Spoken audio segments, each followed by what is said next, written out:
बिस्मिल्लाहिर्रहमानिर्रहीम। इल्लल्लाह अला कुल्लि शैइन क़दीर।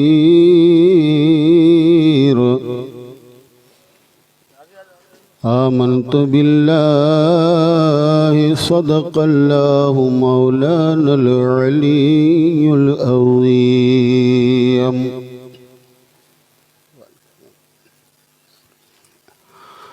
वसदक़ रसूलुहुन नबियुल अमीनुल करीमिर रहीम।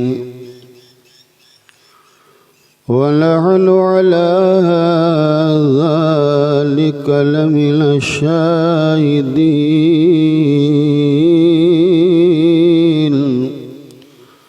वश्शाकिरीन वल्हम्दुलिल्लाहि रब्बिल आलमीन।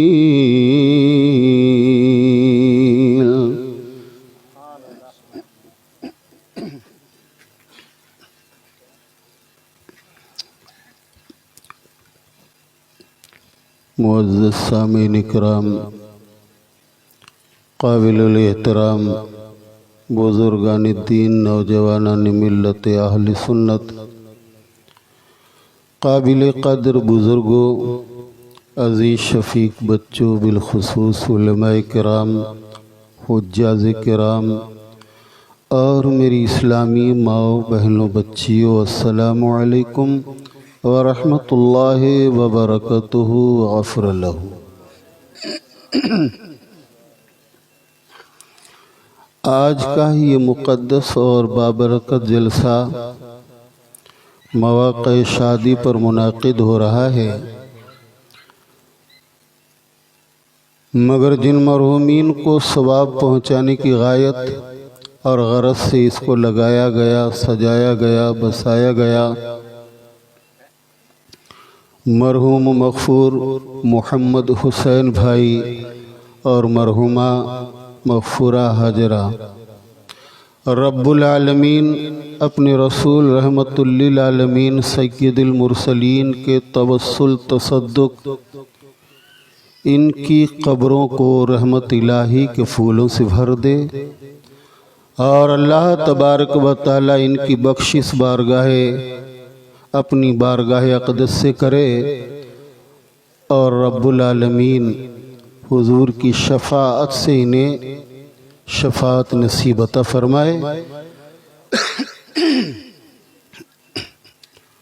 मुहिब-ए गिरामी दाऊद भाई के शहज़ादे अर्जुमंद मोहम्मद अख्तर भाई की शादी की खुशी में इस इजलास का इनक़ाद है और रब्बुल आलमीन इनके रिश्ते तज़व्वुज को ताज़िस्त कायम व दायम रखे।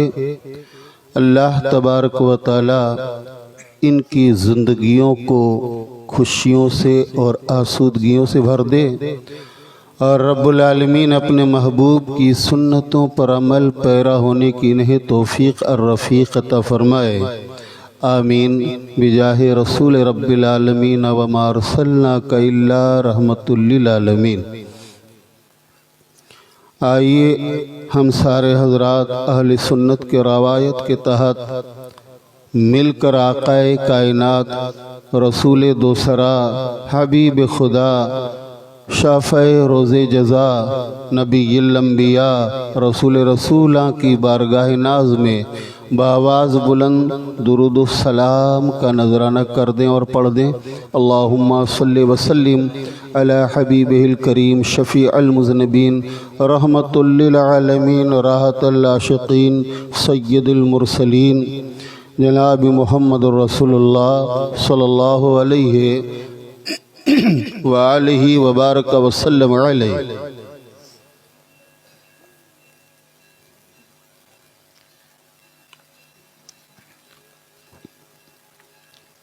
अल्लामा इकबाल कहते हैं कि शोर है हो गए दुनिया से मुसलमान नाबूद। शोर है हो गए दुनिया से मुसलमान नाबूद। अरे हम ये कहते हैं कि थे भी कहीं मुस्लिम मौजूद। शोर है हो गए दुनिया से मुसलमान नाबूद। हम ये कहते हैं कि थे भी कहीं मुस्लिम मौजूद। तुम हो सूरत में नसारा तो तमद्दुन में हुनूद। ये मुसलमान हैं जिन्हें देख के शर्माए यहूद। इसलिए अल्लामा इकबाल ने कहा, यूं तो सैयद भी हो, मिर्ज़ा भी हो, अफ़गान भी हो। यूं तो सैयद भी हो, मिर्ज़ा भी हो, अफ़गान भी हो। अरे तुम सभी कुछ हो, बताओ तुम मुसलमान भी हो।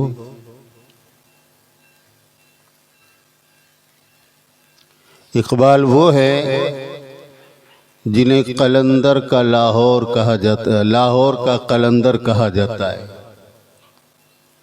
जिन्होंने अपने नबी मोहतरम सल्लल्लाहु अलैहि वसल्लम की सना और मदह सराई में बहुत से कलाम रकम फरमाए और कौम को बहुत झिंझोड़ा है। इसलिए आज जो हालात आप देख रहे हैं हिंदुस्तान के, इसको पहले ही अल्लामा इकबाल ने कहा था, बहुत पहले कहा था कि न संभलोगे तो मिट जाओगे ऐ हिंदी मुसलमानों। 70-80 बरस कबल उन्होंने कहा था कि ना संभलोगे तो मिट जाओगे ऐ हिंदी मुसलमानों, तुम्हारी दास्तां तक भी ना होगी दास्तानों की।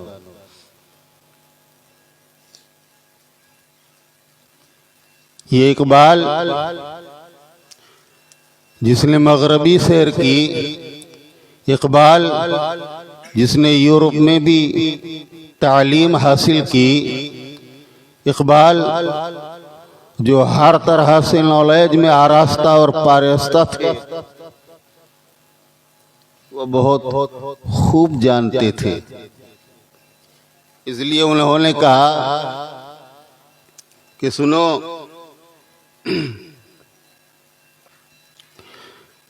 फरमाया कि हमारा जो हाल है ये है कि किस कदर तुम पे गिरा सुबह की बेदारी है। गिरा का मतलब बड़ी मुश्किल से उठना पड़ता है, इसको गिरा कहा जाता है। किस कदर तुम पे गिरा सुबह की बेदारी है, रब फरमाता है हमसे कब प्यार है, हाँ नींद तुम्हें प्यार है।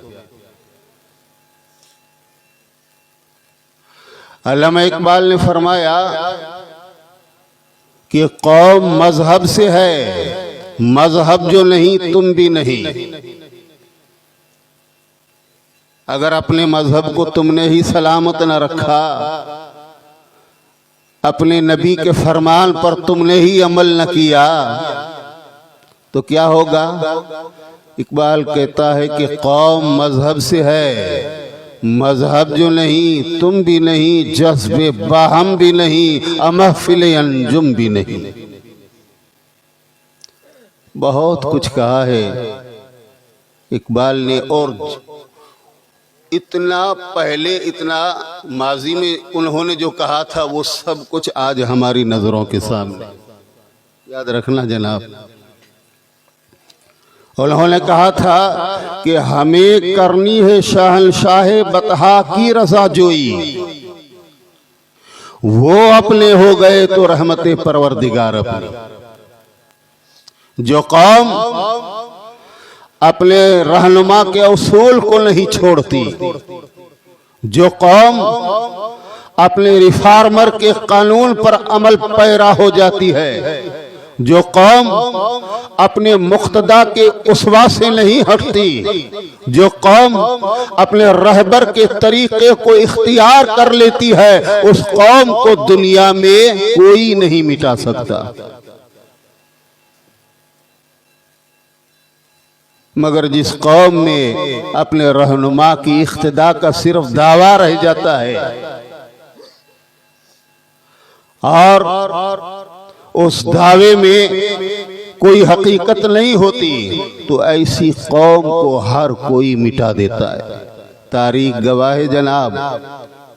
कुरान आप पाक आप पढ़ें, आपको मालूम होगा रब्बुल आलमीन फरमाता है लक़द नसरकुमुल्लाहु बिबद्रिन व अंतुम असिल्लतुन। वो भी हम थे, बदर के मैदान में हम थे, अहद की वादी में हम थे, गज़वा खंदक में हम थे, खैबर में हम थे, गज़वा बनी मुस्तलक में हम थे। तब हम कसरत पर नहीं थे बल्कि किल्लत पर थे। तब हमारे पास हथियार ज्यादा नहीं थे, बहुत कम थे। मगर तारीख इस्लाम को जरा पढ़िए तो सही, यही वो कम लोग थे जिनके फर्क पर फतह का सहरा सज गया था। खदंग लगी हुई तलवारें काम कर रही थी, ला के बराबर तीरे काम में आई। नेज़े न थे मगर लकड़ियां नेज़ों का काम कर रही थी।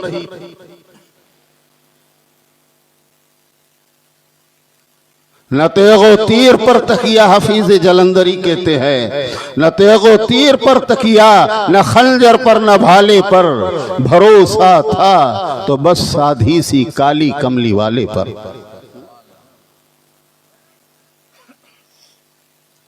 हमारी तारीख गवाह है। कुरान उला को पढ़िए, जो 313 थे वो भी यही कलमा पढ़ते थे जो हम कलमा पढ़ते हैं।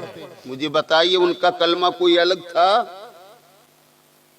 अबू बकर सिद्दीक का कलमा क्या था? ला इलाहा इल्लल्लाहु मुहम्मदुर रसूलुल्लाह सल्लल्लाहु अलैहि वसल्लम।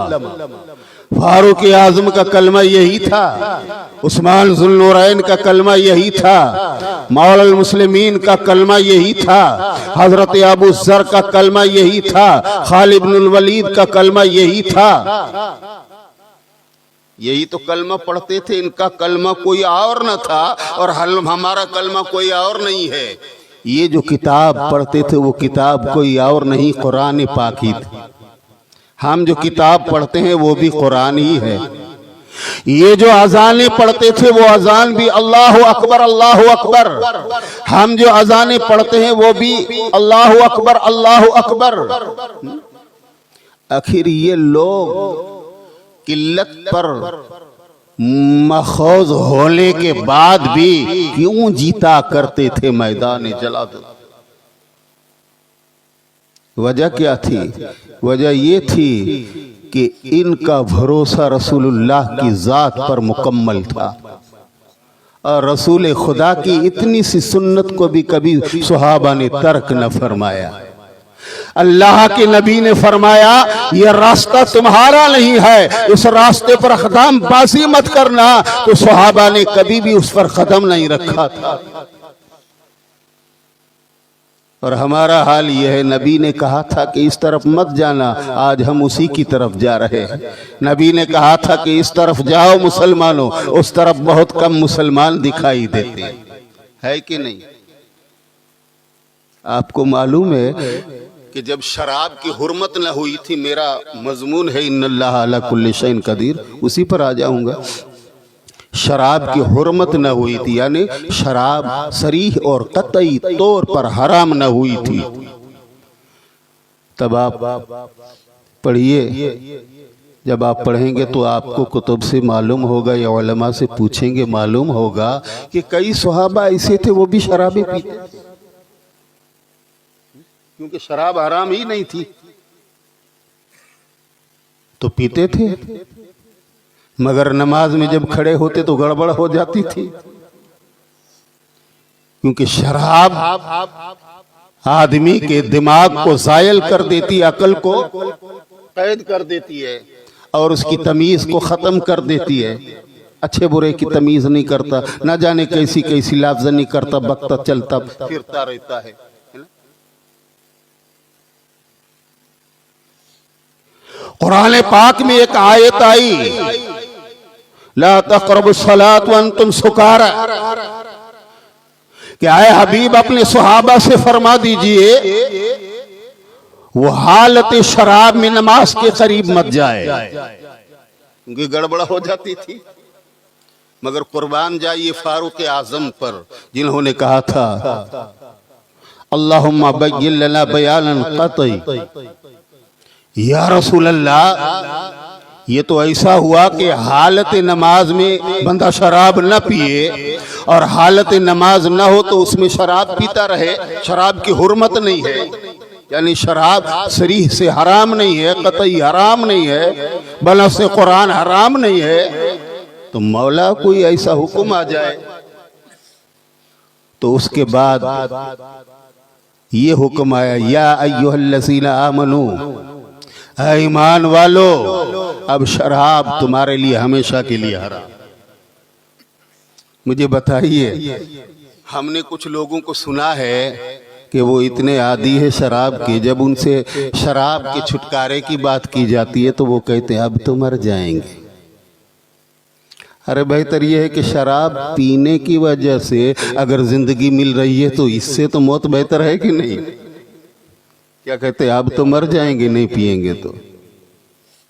ये तो सिर्फ पीने का एक बहाना है, कोई मर नहीं जाता जब तक मौत नहीं आती। मौत ही सबसे बड़ी हिफाजत करती है इंसान की, कि जब तक वो ना आए उसको मरने नहीं देती। शराब का जो आदी होता है उससे आप पूछेंगे, यही कहेगा जनाब अरे बचपन से शराब पीने वाले वो लोग जिन्होंने जब देखा कि इस्लाम ने इसको हराम करार दिया है तो जनाब सहाबा गवाह है, उन लोगों ने शराब के मटकों और शराब के बैरलों और शराब के बर्तनों को इस तरह गिराया था मदीने में कि उसके बाद कभी शराब की तरफ मोहब्बत की निगाह से न देखा। ये अमल था सुहाबा में कि जो चीज हराम ना हुई थी और वो उसका इस्तेमाल करते थे और बाद में वो हराम हुई तो उसको ऐसे छोड़ दिया कि कभी उसको देखा भी नहीं। ये सुहाबा का अमल।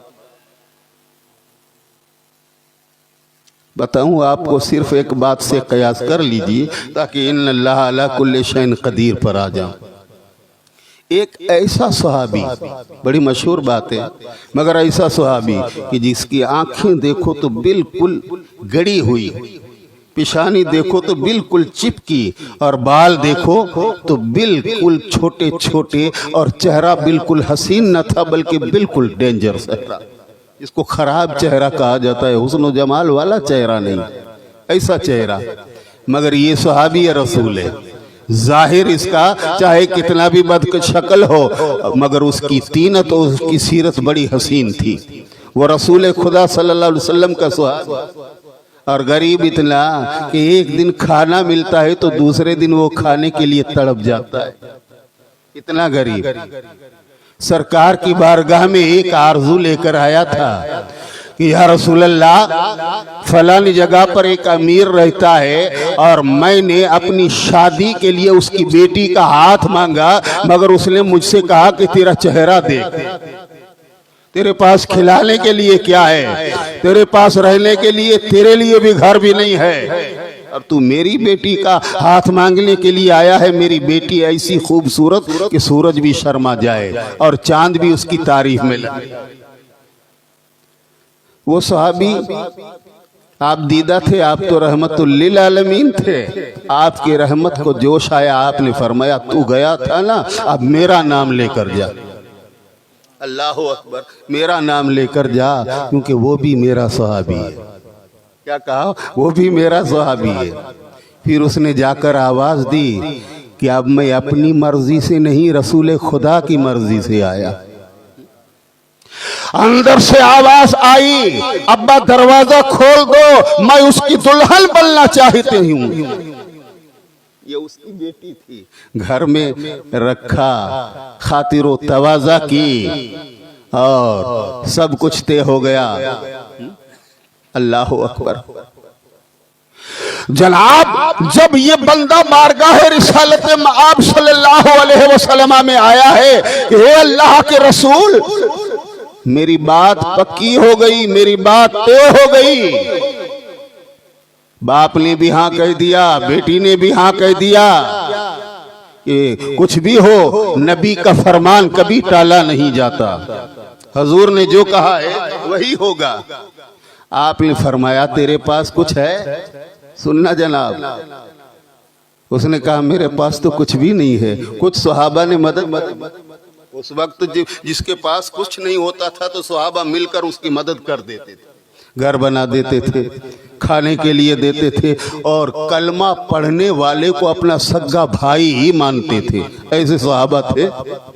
रसूल खुदा ने जो एक दूसरे का भाई बना दिया था और शेर खुदा को अपना भाई बनाया था। अंत अखी फी दुनिया, ए अली तू तो दुनिया में भी मेरा भाई है और आखिरत में भी मेरा। अल्लाह अकबर। मदद की। ये गया शादी का सामान खरीदने के लिए मदीने के बाजार में और वहाँ क्या हो रहा था? एक ऐलान कि मुसलमानों, अल्लाह के दीन की सरबुलंदी के लिए मैदान में चलो, जिहाद में चलो। जो शादी का सामान खरीदने के लिए गया था वो दुल्हन को भूल गया, शादी को भूल गया, शादी का सामान भूल गया, बल्कि जंग के असलहे को खरीद रहा है, तलवार को खरीद रहा है। जनाब मैदान जिहाद में उसने जिहाद किया और ऐसा जिहाद किया कि नबी करीम सल्लल्लाहु अलैहि वसल्लम जब उसकी शहादत के बाद उसकी लाश के करीब आए तो आपने अपना मुंह फेरा। सहाबा ने कहा ए रसूल खुदा, आप उसकी लाश से अपना मुंह फेर रहे हैं। तो हुजूर फरमाते हैं कि उसकी लाश के करीब जन्नत की हूरें आई है। देखिए कुछ भी था मगर आशिक मुस्तफा था। जब दीन की बात आई तो दुनिया को भूल गया। ये थे सहाबा। इसीलिए तो वो मैदान जिहाद में जीता करते थे। 313,000 पर भारी रहे, 3,000 10,000 पर भारी रहे। अरे मैंने तो यहाँ तक रूम और शाम की लड़ाइयों में तारीख इस्लाम के ताल्लुक से पढ़ा है कि कभी कभी 10-10 सहाबा 40-40 हज़ार रूमियों पर भारी हुए हैं। जनाब ये तकदीम थी। आइए मोहब्बत के साथ एक बार आप कुरान दुरूद पाक पढ़ दीजिए।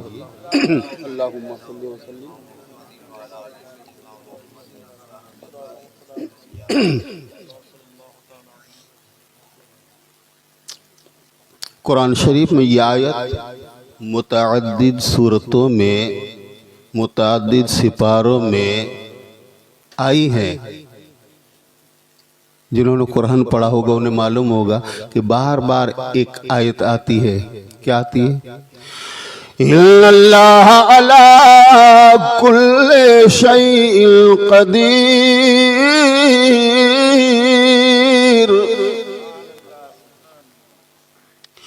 बेशक अल्लाह ताला हर शे पर कादिर है। क्या है? कादिर। और वो अपनी जात से कादिर है, किसी की अता से नहीं।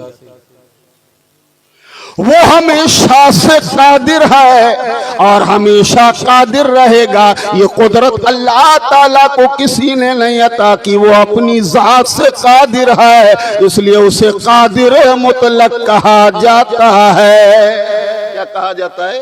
कादिर मुतलक। जमीन को देखो उसकी कुदरत का पता चलेगा, आसमान को देखो उसकी कुदरत का निशान है। सूरज को देखो उसकी कुदरत का निशान है, चांद को देखो उसकी कुदरत का निशान है, सितारों को देखो उसकी कुदरत के निशान है, जंगलों को देखो उसकी कुदरत का निशान है, बहते हुए बाहर और दरियाओं को देखो उसकी कुदरत के निशान है, ऊंचे ऊंचे पहाड़ों को देखो अल्लाह की कुदरत का निशान है, बिजली को देखो अल्लाह की कुदरत का निशान है, बादल के खानों गरज को देखो अल्लाह ताला की कुदरत के निशान है।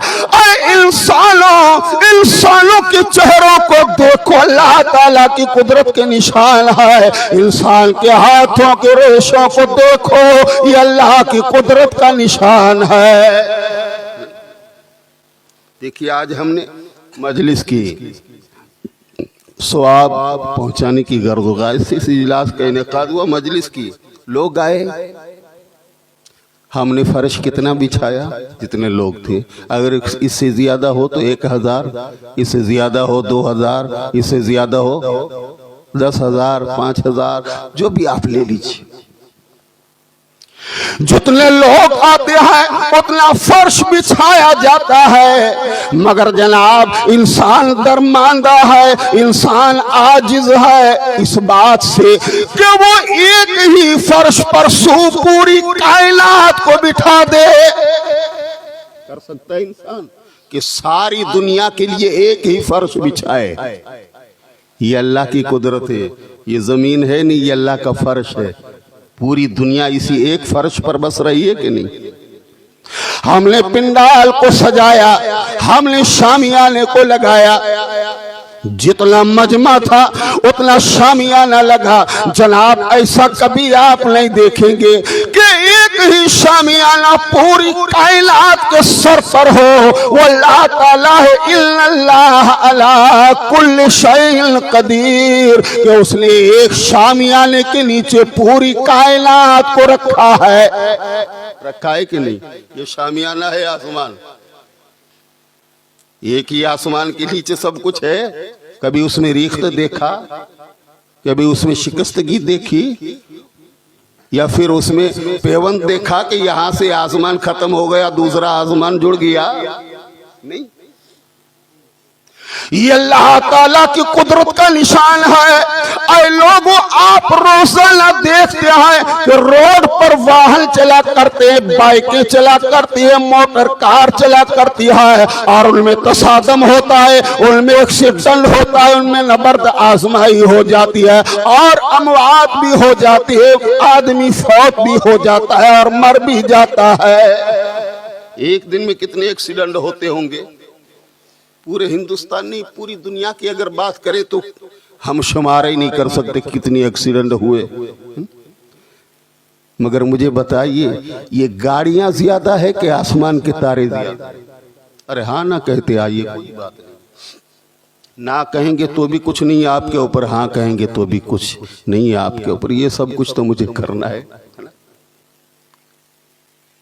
आसमान के सितारे ज्यादा है कि दुनिया में चलने वाली गाड़ियां ज्यादा है?